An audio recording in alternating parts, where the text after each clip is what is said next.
Kanalıma ve mutfağıma hoş geldiniz. Evet, bugün sizlerle birlikte öyle güzel borcam pastası hazırlayacağız ki kesinlikle bu yaza damgasını vuracak bir pasta tarifi olacak.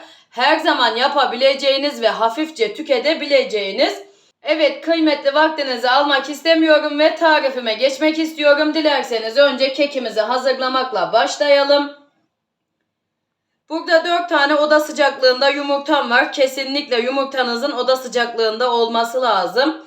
Bunu da belirtmiş olayım. 1 su bardağından 1 parmak eksik de şeker ilave ediyorum. Evet, şimdi şekerim ve yumurtamı köpürene kadar 3-4 dakika çırpacağım. Bu aşamayı çok iyi yapmalıyız. Yumurtamızın ve şekerimizin kreması bir kıvam alması lazım. Evet, dilerseniz şimdi çırpmaya başlayalım.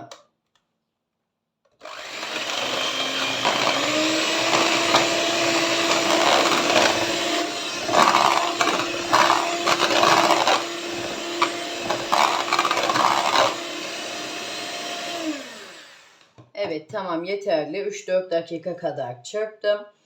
Böyle burada 2 yemek kaşığı kaynar suyum var. Hemen suyumu da ilave ediyorum. Ve tekrardan çırpacağım.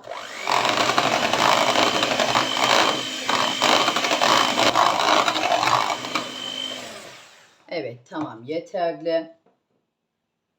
2 yemek kaşığı buğday nişastam var. Hemen ilave ediyorum.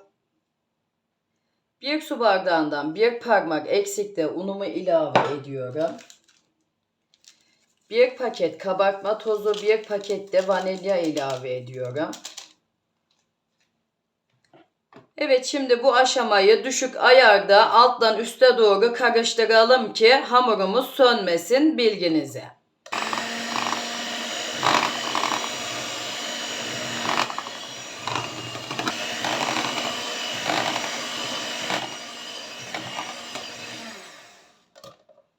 Evet, tamam, yeterli. 1-2 dakika kadar çırptım. Şimdi dilerseniz borcamımıza ilave edelim.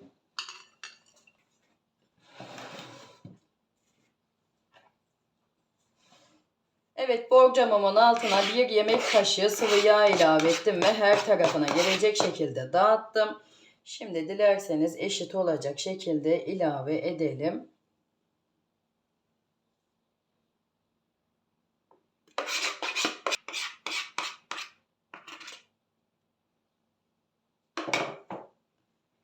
Evet, hemen böyle 1-2 masamın üzerine vuruyorum ki arasındaki baloncuklar kaybolsun. Evet, şimdi fırınımı alt üst fan ayarlı 180 dereceye ayarlayacağım. Önceden 10 dakika ısındıktan sonra katıp kekimi pişireceğim. Her tarifimde olduğu gibi bu tarifimde de belirtmek istiyorum. Sizler kendi fırınınızın ayarına göre ayarlayıp pişirirseniz daha güzel sonuçlar alırsınız. Evet, kekim pişti. Daha yeni fırınımdan çıkardım. Benim fırınımda kekim 20 dakikada pişti. Bunu da hemen belirtmiş olayım. Evet, kekimizin piştiğini nereden anlarız? Böyle bir kürdan yardımıyla anlayabilirsiniz. Eğer kürdanınız temiz çıkıyorsa kekinizi fırından alabilirsiniz. Evet, şimdi bir 5 dakika ilk sıcaklığı çıksın kekimizin, sonra süt ile ıslatacağım. Evet, kekimiz 5 dakika dinlendi. Şimdi dilerseniz bu şekilde kürdanımla delikçikler açıyorum ki sütünü eşit bir şekilde çeksin her tarafına.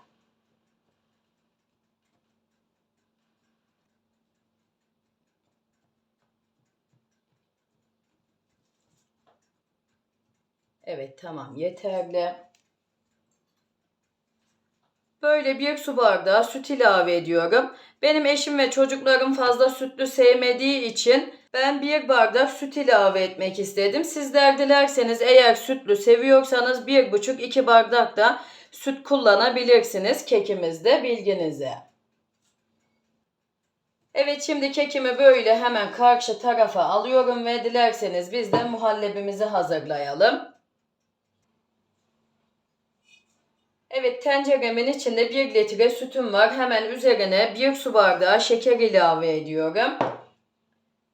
2 tane yumurtamın sarısını ilave ediyorum. 3 yemek kaşığı buğday nişastası ilave ediyorum. 3 yemek kaşığı da un ilave ediyorum. Böyle kaşığınızın aldığı kadar nişastanızı ve ununuzu kullanın arkadaşlar. Böyle çok da dolu dolu da olmasın. O zaman muhallebimiz lapa bir kıvam alır. Bunu da hemen belirtmiş olayım. Evet, şimdi dilerseniz çırpalım 1-2-3 dakika, sonra ocağımızın üzerine alalım. Evet, tamam, yeterli. 2-3 dakika kadar çırptım. Pürüzsüz hale gelinceye kadar. Şimdi ocağımızın üzerine alabiliriz. Evet, ocağımın altını orta ateşe aldım. Şimdi sürekli karıştırarak göz göz olana kadar pişireceğiz muhallebimizi, bilginize. Evet, muhallebimiz yavaş yavaş koyulaşmaya başladı. Bu aşamada asla karıştırmayı bırakmıyoruz arkadaşlar. Çünkü neden derseniz dibine tutarsa muhallebimiz bu aşamada tutar, bilginize.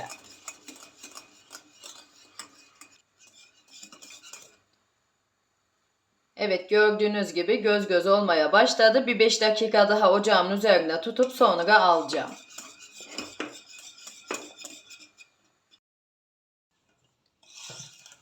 Evet, şimdi dilerseniz vanilyamızı ve margarinimizi ilave edelim. Margarin yerine tereyağı da ilave edebilirsiniz.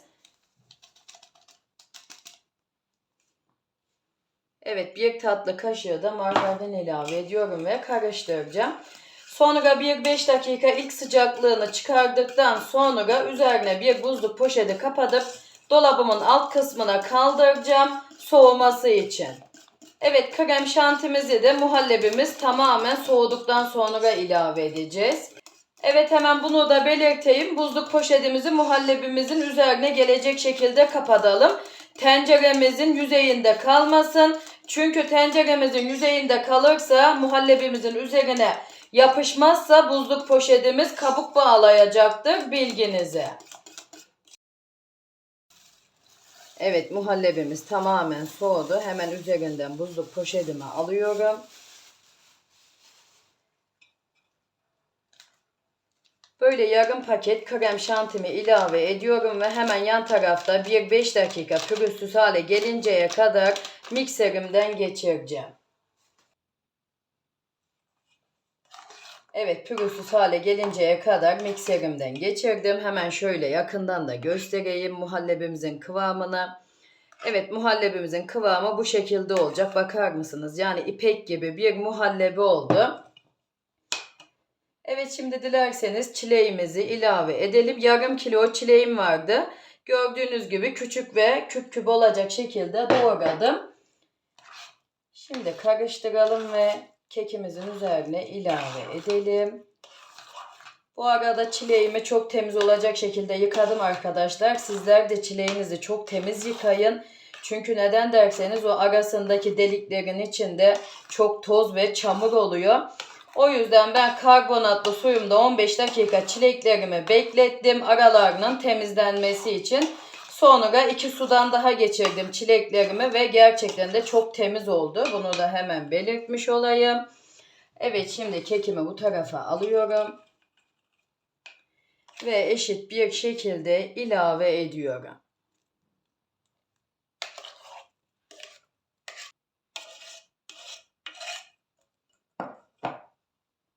Evet, şimdi eşit olacak şekilde düzleyelim.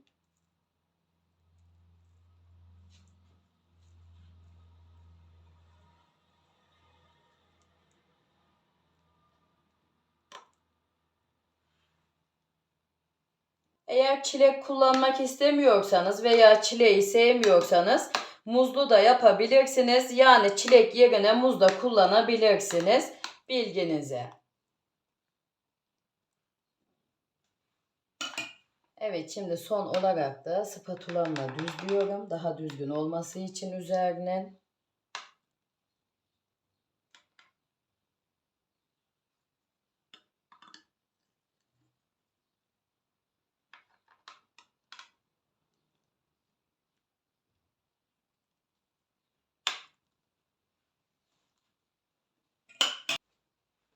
Evet, hemen böyle karşıya alıyorum pastamı. Dilerseniz çikolata sosumuzu hazırlayalım. Bir paket sıvı krema ilave ediyorum. Evet, şimdi sıvı kremamı ocağımın üzerine alıp bir taşım kaynatacağım. Evet, şimdi böyle 100 gram beyaz çikolatam var. Hemen içine ilave ediyorum. Sizler dilerseniz beyaz çikolatayı sevmiyorsanız bitter çikolatası da kullanabilirsiniz veya sütlü çikolata da kullanabilirsiniz. Evet, şimdi çikolatam eriyene kadar karıştıracağım.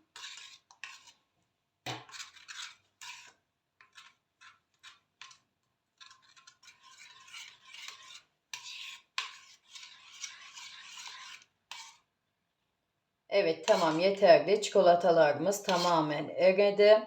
Pastamızın üzerine ilave edebiliriz artık.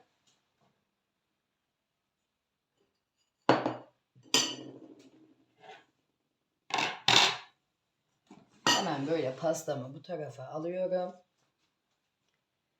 Ve yine eşit olacak şekilde ilave edelim.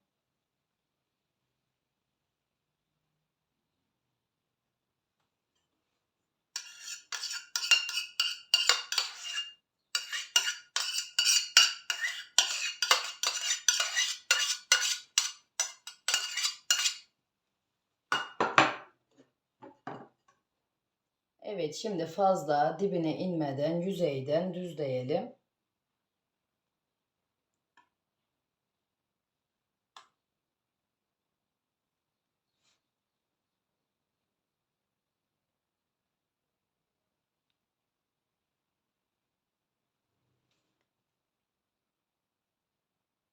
Evet, tamam, yeterli. Evet, şimdi pastamı dolabımın alt kısmında 2-3 saat dinlenmeye bırakacağım. Dinlendikten sonra iç dokusunu da sizlerle paylaşacağım. Eğer sizlerin zamanı varsa bir gece de dolabınızın alt kısmında bekletebilirsiniz pastamızı, bilginize. Evet, pastamız dinlendi. Dilerseniz dilimler haline getirelim.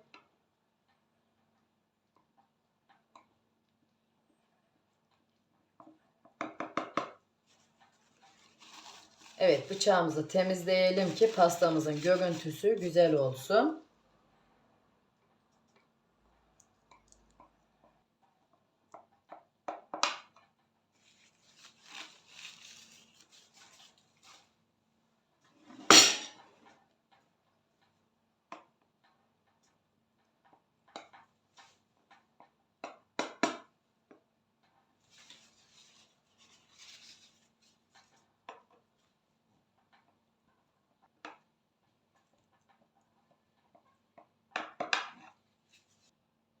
Evet, şimdi hemen böyle süslemesini de yapalım.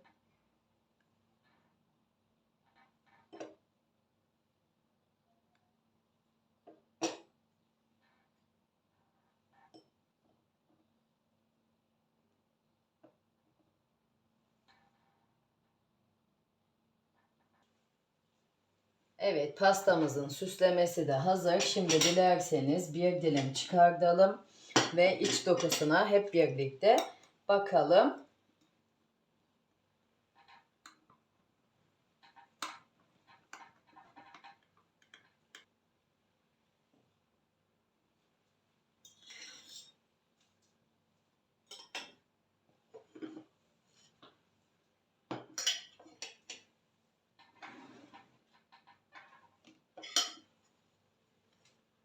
Evet, hemen böyle yakından da göstermek istiyorum. Yani bakar mısınız, tam yaz aylarına yakışacak bir pasta tarifi oldu. Hem de dolu dolu bir borcam, bütün aileye yetecek kadar bol bir pasta tarifi oldu. Evet, hemen şöyle göstermek istiyorum. Evet, bakar mısınız? Yani çok güzel bir pasta tarifi oldu. Kesinlikle hepinize tavsiye edebileceğim, gönül rahatlığıyla yapabileceğiniz bir yaz pastası oldu. Çileğin de tam zamanıyken bence bu pastayı herkes yapmak isteyecek, kesinlikle abartmıyorum. Hemen şöyle muhallebisini de göstereyim. Muhallebisi de ipek gibi oldu. Gerçekten de her şeyiyle tam puanlık bir pasta tarifi oldu. Evet, umarım hepiniz beğenirsiniz ve daha güzellerini sizler yaparsınız. Sizler tarifimin son dakikalarını izlerken ben de sizlere yavaş yavaş veda edeyim. Beni buraya kadar izlediyseniz ve hala kanalıma abone değilseniz bir tıkla abone olup bildirim tuşlarınızı açarsanız bundan sonraki gelecekteki bütün tariflerimden de haberdar olursunuz. Bana da destek vermiş olursunuz. Yine tariflerimi sosyal medyalarınızda sevdiklerinizle paylaşırsanız daha büyük kitlelere ulaşmama neden olursunuz. Evet, kendinize iyi bakın. Allah'a emanet olun. Hoşça kalın. Sağlıklı günler diliyorum.